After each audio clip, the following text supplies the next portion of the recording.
Okay, I got the red smoke. Gun runs north and south, west of the smoke, west of the smoke. Okay, copy. West of the smoke. I'm looking at danger close now. Come on with it, baby. Give it to me. I need it. Get cleared hot. Copy, cleared hot. Can be. How's that Jon Jones fight? Super lame. The 42 seconds of it? God, that was so lame. Was it lame, though, or was it an awesome display of a dude who was huge, who has amazing technique? What I thought about last night after he watched that, I'm like, if he did that to that big-ass dude, nobody's going to be able to beat Jon Jones in the heavyweight. And was it a true display of the entire myth around him?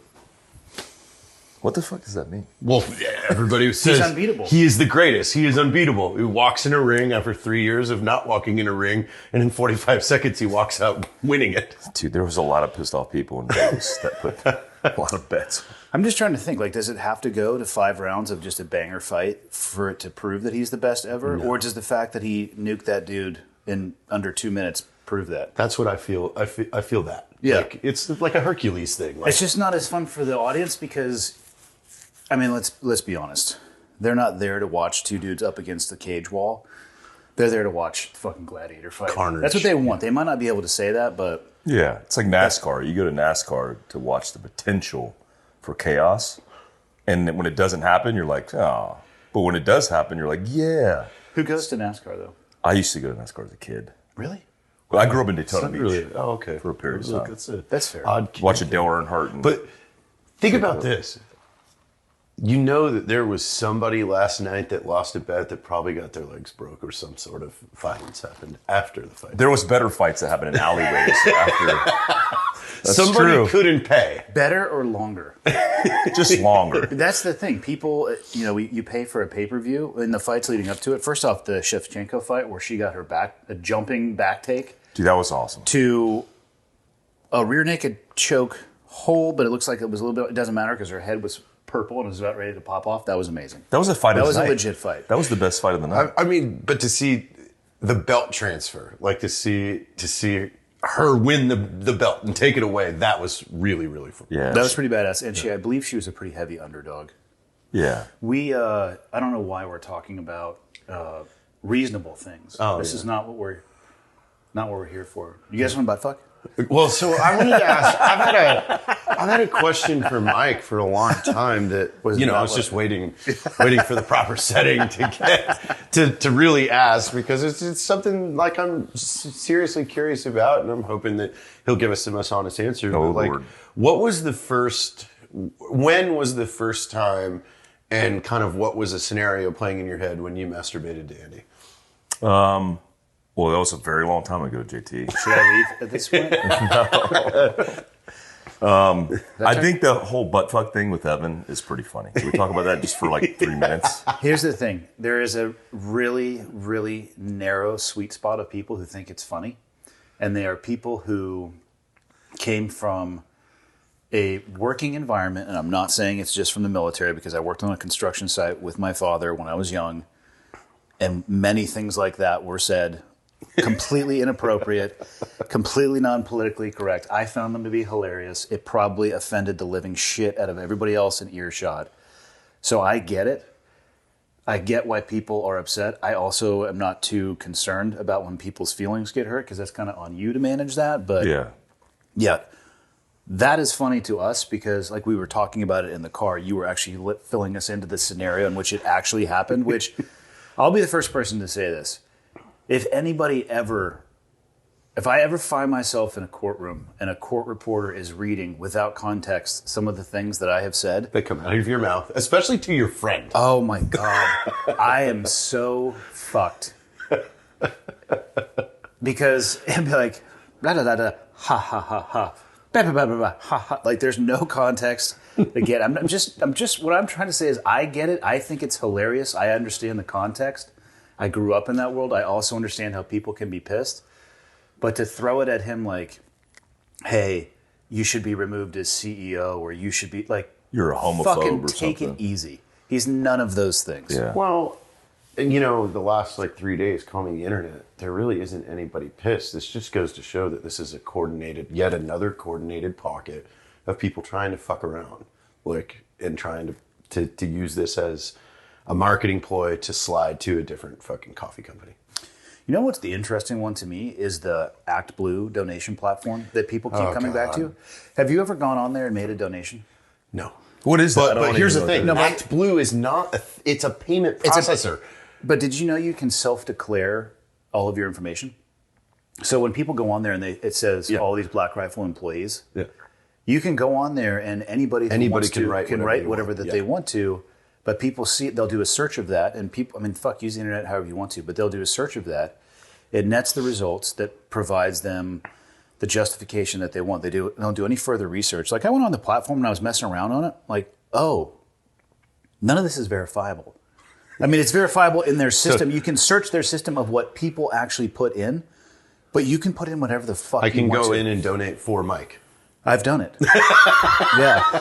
I don't understand that. What is that? What is the ActBlue thing? Well, It is think of it as a way for you to take a credit card and donate to and it is for, I think it's exclusively for left.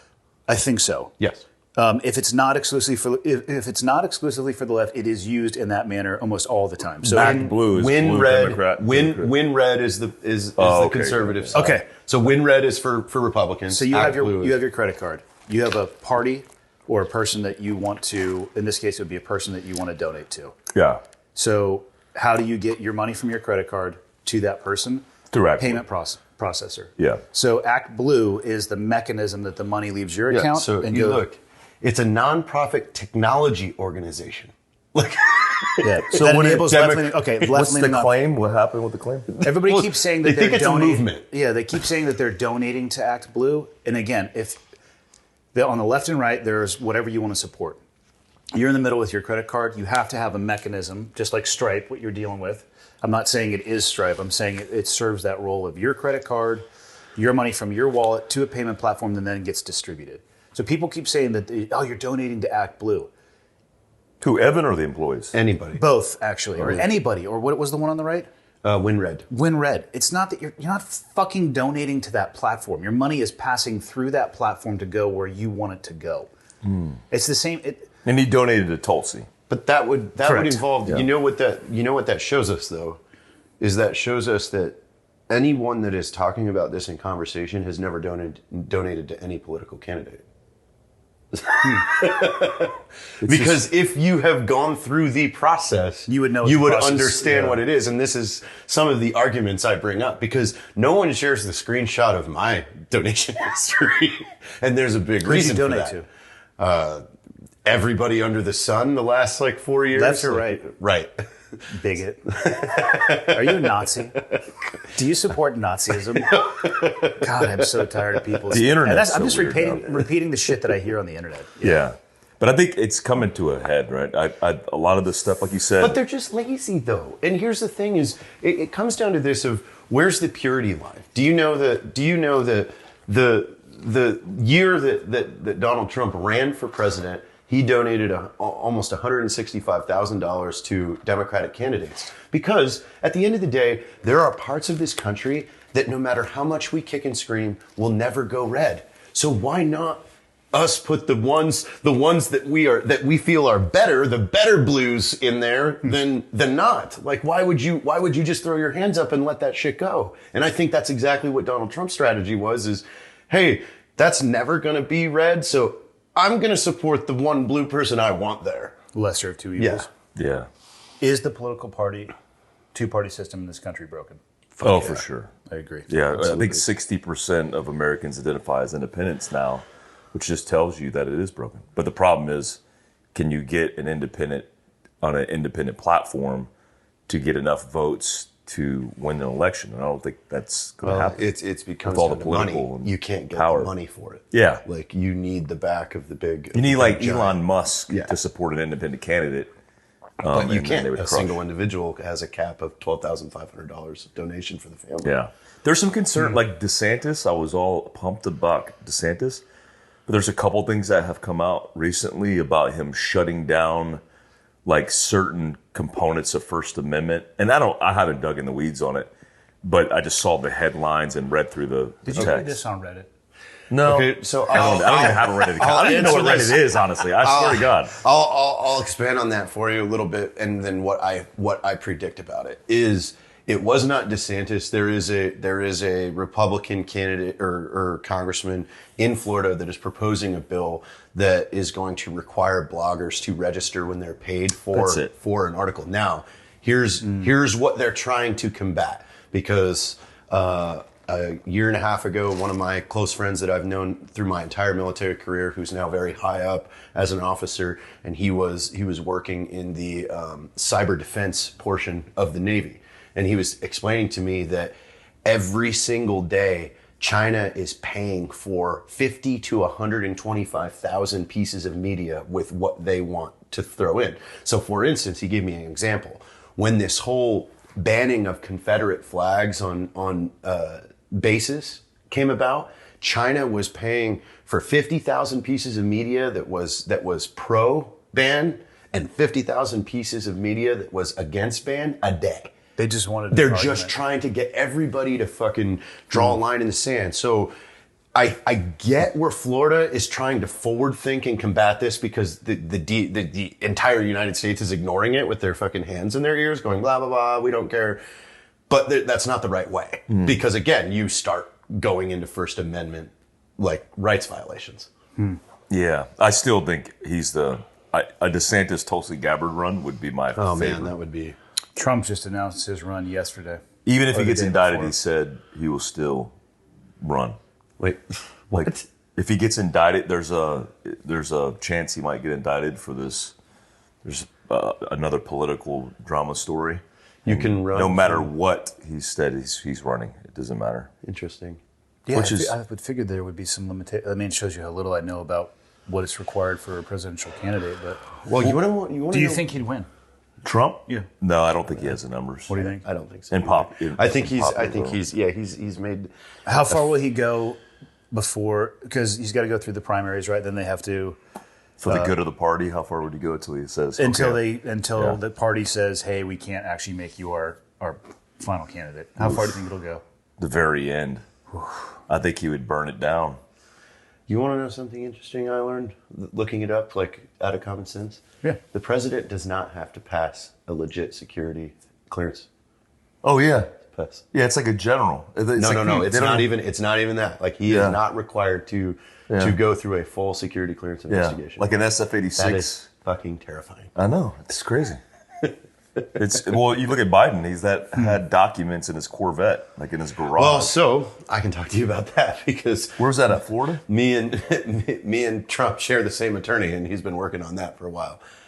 The problem with that is the White House has zero process, and Tim has been screaming every time CNN puts him on camera to talk about this whole documents thing. He keeps saying, "You guys need to change the process." So what happens is new president's elected and old president goes out, and a bunch of White House staffers just roll in and box everything up that's sitting around, and then they ship it to their house. There is no checks or balances of, hey, but also too. How is that possible? So I crazy. mean, you know exactly how it's possible. It's the United States government. I mean, I get that, but god damn.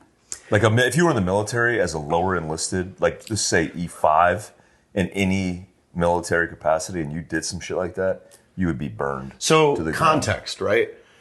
Context is everything. Some of these documents, like the president's schedule on fucking December 13th, 2016, that's classified, right? Yeah. Is it classified now? Like, yes, it still has the classification markings when it's printed, but if his schedule from 5 years ago is sitting around somewhere, does that really matter? And this is what a lion's share of these documents are. They are schedules, they are meetings, they are things that are classified when you are the president. Yeah. They still maintain the If classification. E5 said that to the JAG, the JAG would tell him to go fuck himself as he's in Leavenworth. What about this leadership seminar? It was interesting. So we did a leadership seminar. How dare you in change Dallas, Fort Worth, Texas. the topic when we're talking about Politics makes me uncomfortable. Between the three of us, we know so much about it. I know. God, I hate I don't know if it. you guys know this, but we're pretty much experts. God, I don't know why Turning Point hasn't offered us all a combined deal. I want a Daily Wire show. I'm ready to wear a set of board shorts and a sports coat. Boat shoes. Yeah, Wait, sports how coat. do you feel about that, by the way? the whole Charlie Kirk thing. What is it called? Turning Point. Like, what is your opinion on that whole deal? I know JT's got one to talk about. What deal? Well, it's like they go to campuses and they do this whole speaking thing, and they have very attractive people, both men and women, who talk about all this political stuff, and it's activating a student body to kind of influence the country in a positive direction, which is why it's called Turning Point. But what's your opinion on Charlie Kirk and the whole machine? So I know almost nothing about him.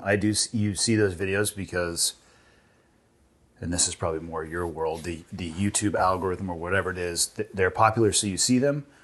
And a few things. Like, one, I don't think that challenging somebody on their ideas is wrong at all. There's an appropriate way to do it where you can actually, I think, have an impact on somebody's idea. And if it gets to the point of like screaming at each other, that potential is gone. I do think that he is setting it up in manners that would be considered antagonistic intentionally. And I don't mean antagonistic in a bad term, but he's doing that intentionally because he's looking for that reaction because that's what the algorithm rewards.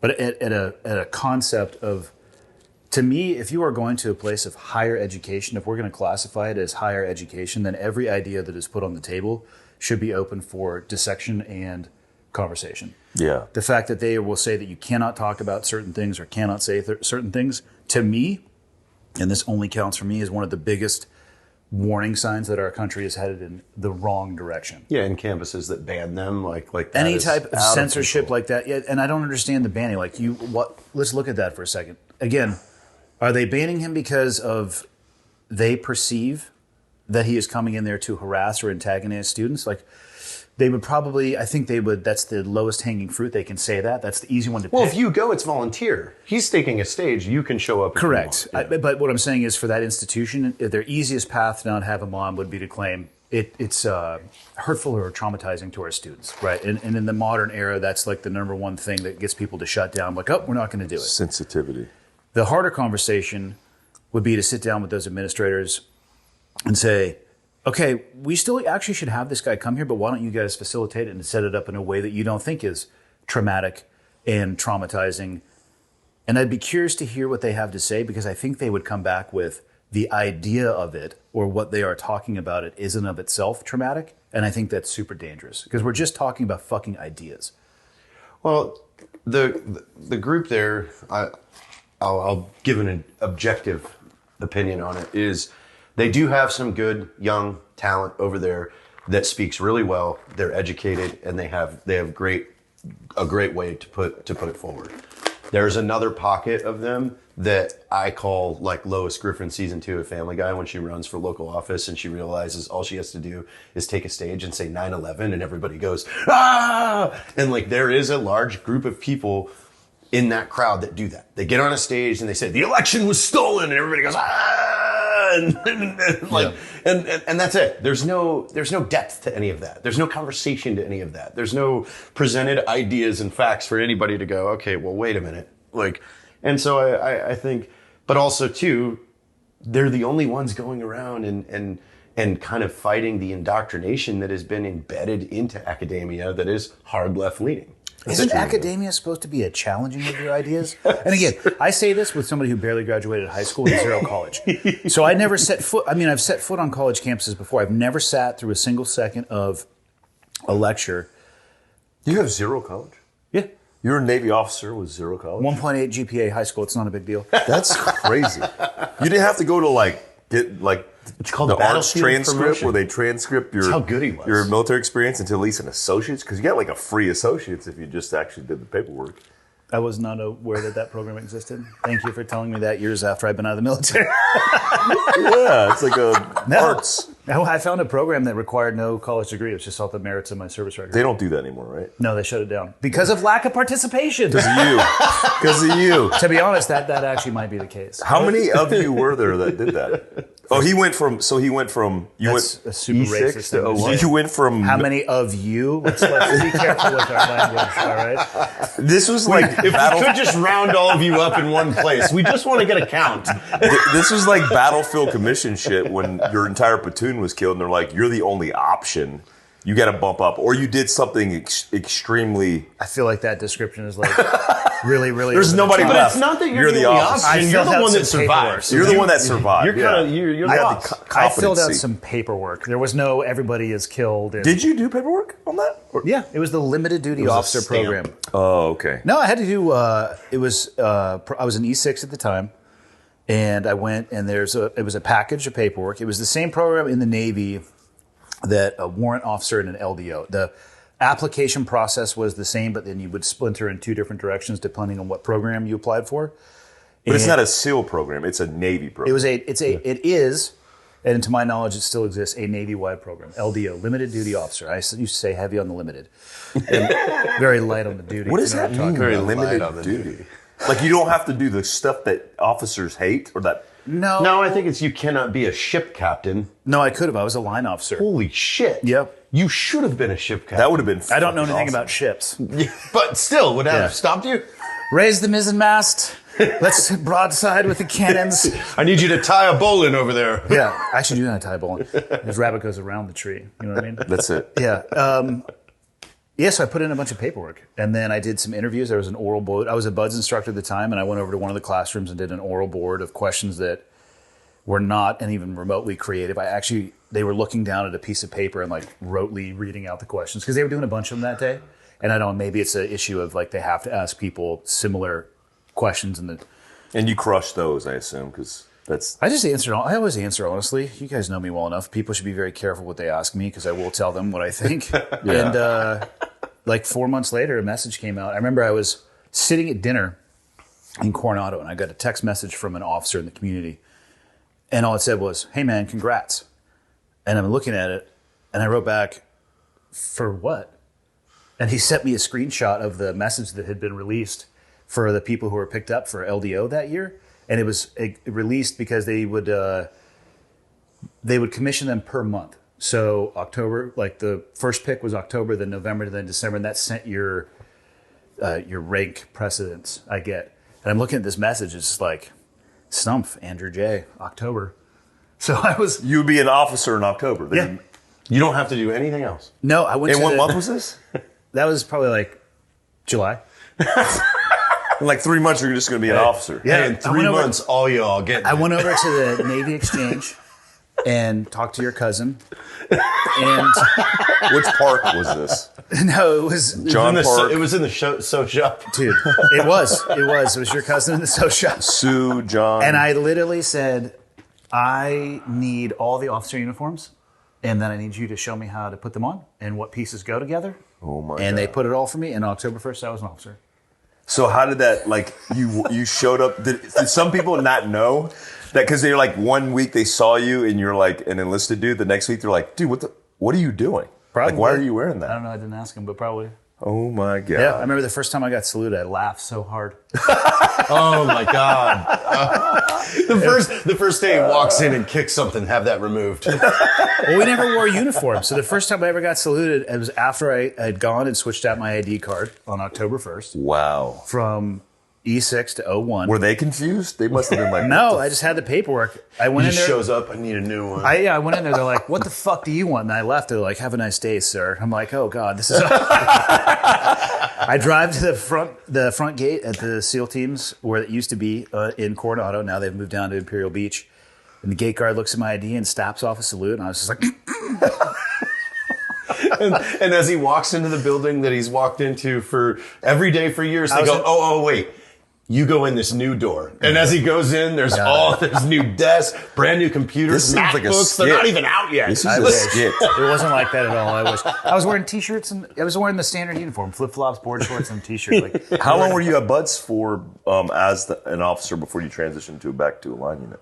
I left in October because I was in an enlisted billet at Buds and they already had a phase officer. So my commissioning was my, triggering mechanism to go over to SEAL Team 3. So when you showed up at SEAL Team 3, because I imagine I've operated with SEALs my whole career, and I've seen how they treat like new officers, and there's just a weird dichotomy between the ranks.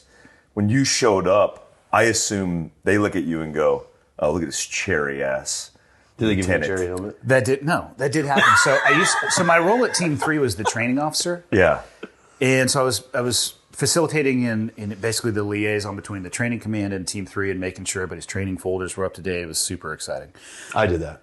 But I used to have to go over to the Group 1 ops meeting, and we would wear our camouflage uniforms. So I had butter bars, my trident, and just straight camis. Yeah. And I would sit there, and a few times it happened where like this chief or senior chief would just be like, hey, this is kind of like how we do it, in the SEAL teams. And I was like, oh, yeah, okay. What else? Like, please tell me more. And then, because it's like... Just give me a few more drops. And then I would see them later on sometimes in my khakis that have a little bit more identifying information on them, flare pieces, if you will, war salads. And they'd be like, oh, hey. Yeah. What the hell is going on Maybe here? you should shut the fuck up. That's awesome. That's classic. I want to be there in those rooms for that. That was fucking awesome. Most of the time I was just doodling and like drawing dicks on papers and stuff, but That's fucking great. it was wild, man. Yeah. How many officers E601. do you know, or how many guys do you know that went to that program? Like in the SEAL teams, not just in the Navy. I mean, I know like a half a dozen. I've never heard of one dude doing that. I heard of one dude. I met. Well, nobody one ever dude. says, hey, how did you really, like if you're if you meet a dude overseas, you're not going to be like, oh, well, how did you become an officer? It's just like, oh, hey, what's up, man? You're Oh, so-and-so. yeah, that's true. You know what I mean? That's You're not gonna- true. But also the Navy pretty much invented the warrant program. Like that was Did a they? Navy thing. I'm pretty sure because my dad went from E8 to warrant, and that was like Do they have a warrant program in the Air Force? no. Interesting. It would The Army is solve a aviation. lot of Yeah, problems if aviation. they did. SF has a warrant SF and position. the warrant 180. program is fantastic. And It's a great program. For people who are listening or watch, have no idea what we're talking about. It's basically it's a world between. That's actually a choppy. You're an expert. You're an expert, but it's weird because warrants, and I say this as never having been a warrant, but I feel like they live in a weird world. Like Naval Academy dudes look at warrants, and they're like, yeah, you're kind of one of us. And then enlisted guys look at them, and you're like, yeah, you're kind of one of us. But they're like this badass that sits in the middle with technical knowledge, which I believe is what they were designed for. Yeah, Like, for to bridge technical that gap. expertise. Because they held the institutional knowledge through time and continuity. And so enlisted, the disparity between an officer coming in for 2 years Yep. and enlisted going, what the hell are we doing? They would kind of hold it together. Warrants in the SEAL teams were usually like senior E7s, but mostly E8s and 9s that flipped over. to Yeah, warrant because position. the Navy used to have that requirement. Yeah. Like in your rate, you had to achieve a certain enlisted rank before. So then you knew when you saw a Chief 1, you're like, all right, that guy knows what the fuck he's talking about. Yeah. So I'm gonna go ask him. My Yeah. first rotation in Afghanistan, we had a SEAL warrant. And this dude had a beard like this. He was like, he ate 1 meal a day, which we thought was fucking weird at the time. Because we were like, wait, you don't eat the entire day and then you eat 1 meal? You're crazy, dude. Like, it wasn't like a thing that you intermittent fasted or you fasted, period, and ate 1 meal. But did he cold plunge in sauna? Dude, he probably did. He was crazy. He was just crazy. But he was didn't just tell you different. about it. Yeah, did he post about it? Yeah. No, he never posted. Didn't happen about then. it. But he was the technical He was just expert. sending an email out every time. He was like he's focused on surveillance and he would do close target reconnaissance vehicles and he had this weird path, but he was a badass. Man. Dude, well, Everybody's that's like, why I "That dude's say bad." like the Air Force really missed out. If you would have made us warrants, that would have solved 90% of our problems. Yeah. Because what happens is I go through 3 years worth of school and certification, and I walk into an Army battalion as an E4. They go, ugh. Yeah, they treat you like shit. Yeah. It's like, I always thought certain positions should be like GS contractors. Like you should be a GS 12. Because I had like, when I was in GRS with Evan, we got GS ID cards. is he allowed to say that? I don't know. I probably am not allowed to say. Well, we got GS. He is responsible for what he says. We got GS cards because it's like then people could identify you, like I'm a contractor, Yeah. and they would respect you. So it's like, what's that equivalent? Oh, it's like a major equivalent. So, and I don't know, I'm just fucking making shit up, but it's like you get immediate respect. And I've worked with a lot of controllers and a lot of TACPs, a lot of JTACs, that they show up and they're fucking E4s. And they got combat rotation and nobody on the team has a combat rotation. Yeah. And they're treated like dog shit. Yeah. Like, it's so stupid. No, that was it. Like my second trip, like I had just gotten done with a double. I did a double back to back, came home and then went again. But I went with a maneuver, the 82nd, an Army Infantry battalion, and they were just nose up for the first like month and a half. Yeah. So it's like, you got to break this. Fucking... I do think that was the benefit of having battle dress BDUs, battle dress uniforms, that era of camo for us, we wore all our badges. So you would have a combat infantry badge, Halo, Airborne, It's the SF visual Ranger. butt sniffing contest. It is. So that's important in the military. People don't understand, like, that hierarchy or that immediate snapshot of what that person's done, it just makes things easier in understanding, like, the person's path. So you see the dude in IHOP and you're like, that dude's a god. That dude's been in combat. So I have questions. Why would he be wearing that in IHOP? So in Fort Bragg, like, all wear of the it things that you normally do, you wear. That's your garrison uniform. So, like, you would wear a battle dress uniform with your badges, but it would be like the garrison version, which would be like starched and just pretty. No, I get that, but why IHOP? What's wrong with you guys? Oh, He's Waffle in the House? Army. Are you a Waffle House? He's in the Army. Why would you do either of those things? What do you do? That's true. I make breakfast at the house. Because you're an officer. That's what officers do. Do you make your officers do you make can afford your eggs. enlisted swine? I was going to say, go for why you? would if I was making breakfast at the house in the military, the E4 would be doing it. Yeah, I'd be of course. counseling him and mentoring. I said scrambled. Yeah. The Navy is weird like that, man. When I was at E7 and staying in Coronado training with SEALs, dude, I was like, dude, they treat us really good here. Like, everywhere we go, they were like, Dude, have you catering heard some of the us and stories shit. of, like, the generals with their aides and the weird shit that they required? Oh, yeah. Like a banana cut on Hey, a man. piece of Crystal fucking- McRaven were like People that. from the Air Force don't get to bitch about bougie stuff, all right? I know, man. You are disqualified from this fucking conversation. You get like I a. lived with you. I know, glad you did. But you got an allowance because you live Yeah, with they're me. all like, oh, You get a stipend. You're You got so bougie. I'm like, pajamas. I'm Yeah. sleeping right next to you, you asshole. You get I'm a just talking stipend. about the service branch that you came from, but I got nothing respect for you. Fuckers got issued pajamas in boot camp. Yeah, all right? quality. So, What is it called? Disparity, or when you stay in COLA, barracks? cost of living allowance. Yeah, it's like a stipend because you're No, I think living that's a myth. substandard. That's a I've myth. seen that. Is that a myth? Maybe. No. I like it if it's a myth or not. But I have. I've stayed on a carrier while it's out to sea. Substandard That was living. fun. Substandard living. I rode a carrier from Guam to Australia, and it was some of the most bizarre things I've ever seen in my life. Really? Holy fuck, man. First off, I got lost all the time. On the ship? There's no map. There is a map. I just don't read fucking all the shit. I'm like, 158 TAC Alpha 3 Charlie, and I'm like, hey, dude, where the fuck are we? But dude, you get like walking around in there, and you find people who haven't seen the sun in months. Really? Oh my They're god! like, Same thing as like on nuclear. I did about 30 days on a nuclear submarine. 30 days on a sub? The Kamehameha. Yeah, we were doing MSLO, MSLI, so mass swimmer lockout, mass swimmer lock in off the coast of Guam, and Oh, God.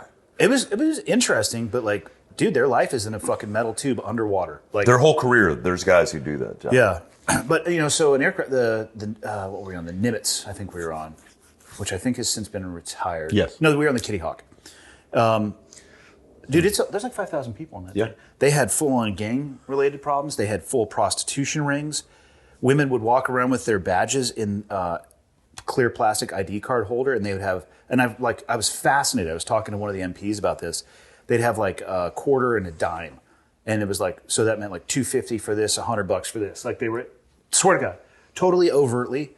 There was like pregnancy issues, like fucking violent. Like it was. Suicide's a big problem on those I was ships, on a too. treadmill. People jump off. Bro, I was Yeah. on a treadmill. We were in the middle of nowhere, and I watched a guy pick a. On a submarine. No, this the is an carrier. aircraft carrier. Oh, It okay. had nothing to do. So I was like on a treadmill.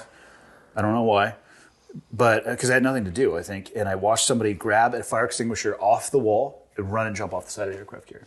And kill himself? No, it was buoyant. He was what? They were trying to kill himself, but this fire extinguisher didn't sink. It was buoyant.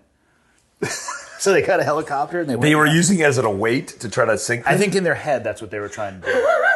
Instead of, but they got a helicopter off, got him, and then I think He's back to work, back at the kitchen. no. We were like in the middle of nowhere, so they had to wait until the range. But they got flown off the aircraft carrier. It was either, I don't know what they do with a suicide attempt. Whether it's, I don't think the brig, probably medical somewhere, but under supervision. But that was one of many instances that occurred on that ship. Yeah, and then they flew him off once we got close enough to Australia. So, Dude, what? The Navy has some weird shit. I was in shock. I'm not going to lie. I didn't stop my exercise routine, but I was in shock. Wow, dude. Yeah. So you didn't stop running. You just were like, The fuck am I going to do? You're like, dude, that's crazy. What am I going to do? Back to it. I mean, you're going to look. They did the whole man overboard You thing. could have laughed. What does that mean, man overboard? They say announce man overboard? Oh, yeah. Full on sirens. Oh, man. sirens, Oh, it's yeah. they practice that shit, too. Like, it's no joke. Which doesn't scary. make sense to me why the Navy went to the blue digi camouflage. Like, Yeah. you want to not see that you're people in the water? Yeah. It's called the cheapest option, I think, is what it is. So the leadership seminar. Yep, we got 10 more minutes. We covered actually nothing. Absolutely nothing. Wow, this is a good conversation. The leadership seminar we did, we brought in JT, and I didn't know how that was going to go. I had assumptions. Kind of how everybody that invites me anywhere, I hear the same thing. JT's on the spectrum, on the right side of the spectrum of intelligence, but he told that story. It just means he's not on the left side of the spectrum, like he's not on the handicap side of things. I'm on the handicap side. I think you can say that because you're Asian, but I can. We can say anything. You can say really. anything. So, very tight boundaries.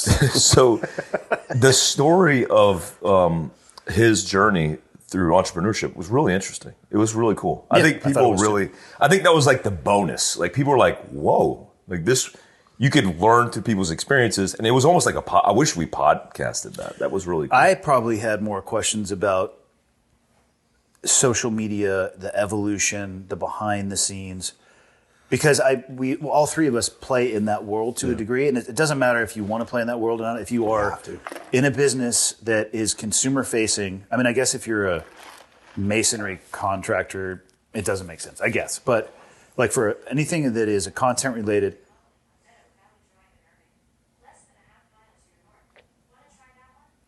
I have no idea what that's technology. Yeah, that's AI. Fuck you, China. Yeah. But it's, anything that's content related, anything that like podcasting specifically where you're publishing stuff, all of the platforms that I take that back. The podcast platform that I host on, Libsyn, you do pay for, but YouTube is free. Instagram is free. Anchor is free. So somewhere along the line, you're checking the box and it gives them the ability to shit can you if you violate their terms and policies, which can shift. And it's a fascinating conversation. Like, how do you survive but be yourself and talk about the things that you want to and be the person that you want to be without getting axed? Because for whatever reason, somebody doesn't like what you 100%. have to. Because at the end of the day, too, that's not necessarily has to be the thought process of Libsyn. That could be the lever puller that happens to stumble across that right thing. I mean, that is the thing that you face with Instagram and YouTube and everything. Is it could just be that person that reviewed your video that goes, you know what, I don't like this. Bam. And it takes you weeks to get somebody on the horn, to get if somebody ever. up. Yeah, if ever. There's some people that have been nuked for I got a guy on the back end of Meta, and that's like I have a good network of dudes that are freeing up people's accounts because they could see it. And the biggest problem is when they fired everybody from Meta, they fired Americans who were moderating accounts and understood culture. Now they've hired all of those accounts they've crashed. They moved those jobs overseas to India, and now they're subcontracting those accounts. You're never going to and when somebody gets suppressed, it gets in a queue, and the person who doesn't understand culture, they see a gun, they go, terrorism, or whatever it is that was flagged, and they go, obviously this is terrorism. This guy has a gun in a picture in his EDC setup. That's obviously bad, delete. And so I just got Sig's account back. Sig's account was completely deleted. And you know it's deleted because they reported violent whatever because they showed guns. India gets it and you're like, delete. So the problem with moderation as these technological companies evolve is they're subcontracting and outsourcing all of the opinion. And that's a problem. Because now Americans who are running businesses, Americans who are trying to influence in a positive way are getting shut down. And that's scary for me as a business owner. I lost Drinking Bros Maine, which was 160,000 people inside the group. From Facebook? Yeah. I lost it completely. Oh, and everybody... Does it still exist, or do they just ripped access away from you? It's gone. It's living somewhere in purgatory because their AI is still combing through it because every week I get the we found 19 things that violate community standards. But when that happened, everybody was like, oh my God, use your contacts at Fox News and blah, blah, blah, blah, blah. And I was like, guys, this is celebrated. They found a pocket of us where there was 140, 160,000 people that were all of like mind. Somebody got an award for this. Like there is no me kicking, screaming, and crying. And that's when I changed the name to the, I'll show you it because this is how I combat it. You know, Stripe just canceled us. I mean, you say all these things, but you are a verified domestic. So now I'm on the list. It used to be called Drinking Bros Maine, but now we're just Maine, multicultural, all-inclusive network. Good God! Now you get promoted. You get. But if the searchlight comes over here, they're like, oh wait, that looks like a cool place, right? Wow. So the Stripe thing, they had somebody looking into all this stuff, like they investigate constantly. We've been with Stripe for 5 years, millions of dollars we've put through Stripe, and Stripe is a same thing as payment processor, like when we were talking about ActBlue. Yeah, it's like a merchant service payment processor. Yeah. So they saw our website. It had guns on it because we do tactical and defensive training, self-defense training. And they saw that and they immediately just flagged us and said, your account will be deleted in 7 days. We called them and said, hey, we don't sell guns. I wish you did. I would buy them. Yeah, we need to. We're going to sell guns in one of our retail shops, but like we don't sell guns. We don't do illegal activities. And you're saying we're banned. They looked into it and they go, oh, yeah, our bad. Like, you're bad. Like, yeah, we didn't mean to ban you, but what was the process in which you banned us? Well, we saw you had guns on your website, so we banned you. So it's like, what? Like, so a picture of a gun on a website with no context, you get banned. And that's the way of the world. And you know how you adapt? That's the way of the turn it world off. now. And for people who probably listen to this and say, well, good, I'm glad that happened. Just understand that whatever optic is being pointed at you is on a swivel and it can move around and it can get pointed at other things. So be very fucking careful celebrating something like this. Yeah. Yes. Because it doesn't have to always be this in air quotes. It could be another issue that may land a lot closer to home to somebody else, and then you're going to wish you didn't fucking celebrate it with somebody else. You can see it in places like Australia even. They were arresting people for creating Facebook events. Yeah. Arresting people. Yeah. That's wild. That's one of the reasons that we started the newsletter thing. I mean, newsletter to me because you access people's emails. This ties into the social media conversation because I asked the question of you actually yesterday, how do you protect yourself so let's say you exist in a world where you are on Facebook, Instagram, and YouTube, and you do something and they pull you off of those channels and you're a business. How do you survive? How do you not put all your eggs in one basket? I asked that question of you, which you gave an awesome answer, which led to what Mike is going into. Yeah, so I think the most resilient piece of marketing and access to that market is through email newsletters. But the standard for newsletter is not very good, right? You get a email, and typically it's all spam, and there's no value. You're not getting any propositions for value. They're not providing anything to you, and so you delete it. You throw it in spam. We want to start a newsletter between Fieldcraft Survival, Cleared Hot, and Andy, and Black Rifle Coffee that pulls in a lot of the things that we provide, but gives you special access because we have to provide you value. So it's got to be like special discounts, special events, and special content. So like behind the scenes, we film a whole bunch of stuff behind the scenes. We've been doing it for years. Called BTS. BTS. What does that stand for? BTS? Are you fucking kidding me? Okay. I thought it sounds like, I thought it was racist. There's a K-pop band called BTS. You literally were just saying behind the scenes. And Isn't there BTS? a BTS? I don't know. K-pop? I don't know. My I'm God. not a K-pop connoisseur. I thought of Rock Hard. Mr. Gaba. Yeah. So Behind Mr. Gaba. the Mr. Gaba. scenes. Yeah. So we're starting this. We're building this on the back end, and we're also filming content for it. But It's more than that too. It's a direct connection point that is removed from any third party. Yes. And Yes. also the recipient can respond back. If you look at YouTube, Instagram, and Facebook, again, just to keep using those examples, it's actually largely one way. It's more on the transmit side because I don't know about you guys. I don't live in the comment sections. I'll surf through them from time to time. But it's mostly like, hey, boom, publish, do with it what you want to.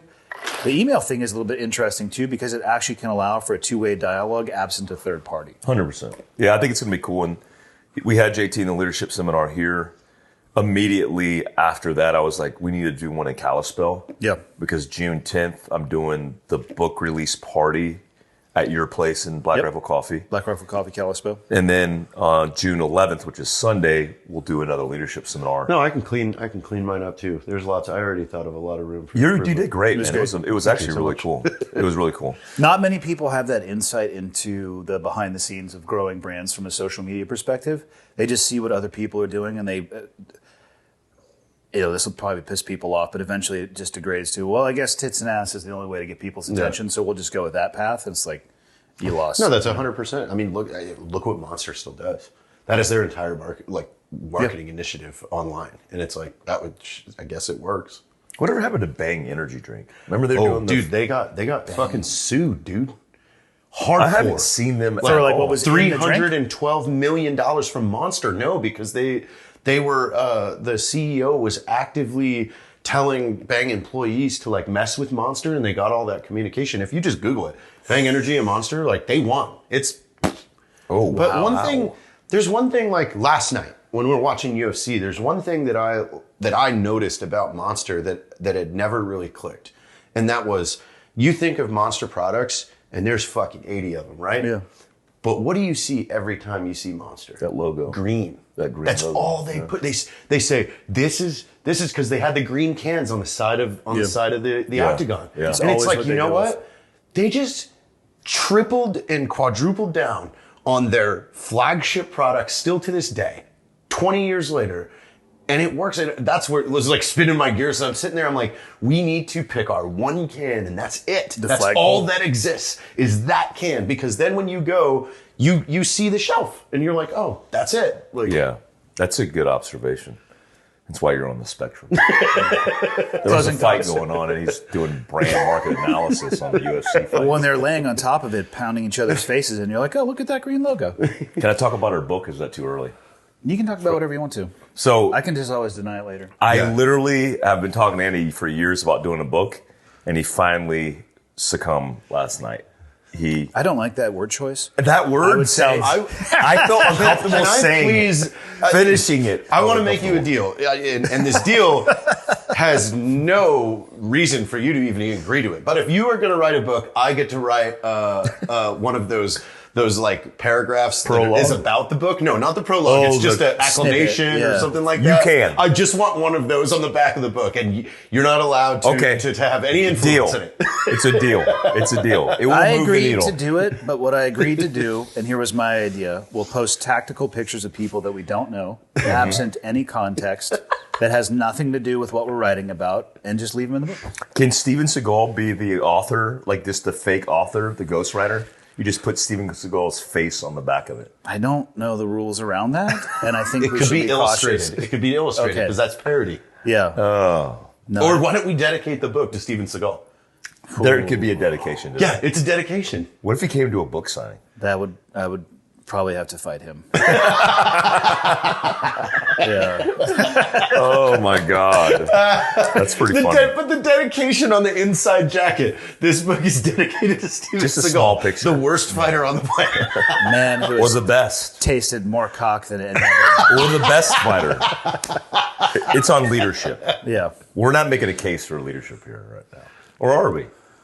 Are we making a case for leadership? I don't could think lead have- you to snacks. You don't have to make a case for leadership because you can either focus on it or not, and the performance of yourself and team afterwards will be reflective of that. I think personally, and I said it when I was up there speaking, people need to be really cautious applying a military leadership model to the civilian That was world. interesting. No, it's right though. He's completely 100% right. You're completely right. You 'Cause shut the somebody whole down thing that with the does buy-in. not- that doesn't understand that somebody that didn't grow up in that world, they shut the fuck down and move on. Well, you said they're trying to, like, you have buy-in from people in the military. In civilian world, you don't have a lot of buy-in, and you got to do more influencing, more You can manipulation. have buy-in, but it's about the culture and about being the leader and finding ways to connect with your people. Yeah. Most of the people that ended up in the units that we served with we were defined by our similarities, even though there were huge swaths of differences, whether it's religious beliefs or background or family, nuclear family versus,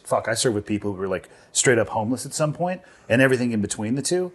But a military leadership role is so, what did you see? There's a guy up there who just slow rolled and he's like at his head out the window. You can see him in the reflection. All right. I mean, he probably knows. He probably geolocated you and realized he's hunting terrorists right now. I know. So he's after you. my phone right now.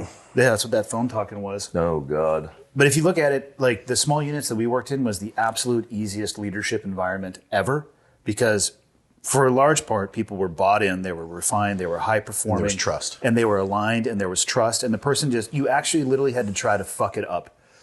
And then if you take that same model of the way that we used to talk to each other or the way that you could lead from a position of, it was based in trust, but you instantaneously just, hey, this is what we need to do. And because everybody understood every aspect of the mission, they would just move. Like, try that shit in a cubicle of 100 people at IBM and see how that works out for you. Yeah, There's you 100 lawsuits. Can't fucking do it. So, Interesting. on that note, we need to catch our flights. Yeah, what was that? Is that book though? Like, it's something different there because it's like most people who write books on military leadership say this is the path, and what you're saying disagree is, with that. yeah, this is what you're saying is basically don't take this path because if you take this path, then you'll screw it up. We need to rewrite. What I'm saying is understand this path, and instead of putting it on this pedestal and pretending like it's a shiny magical object, realize the situation that it works in. And then try to figure out where you are. If you want to do that, figure out where you are and what you need to bridge the gap in between the two. Hold your hands together like that. Just keep them together. There you go. No, hold them like you had them like this. This is perfect in an hour. Cradling. Yeah, it's a cradle. Yeah. It's a cradle. Yeah. That's a perfect way to end the podcast. Okay. Are we going to have the newsletter up and running by the time this drops, or no? When does this drop? You know that I have no idea what is required on the back end to do a newsletter. This will come out Friday. We will have it. So I'm it'll be in excited. the links below. Hit the link below, and then Unless there's no link below because we didn't figure it out. that's some officer shit.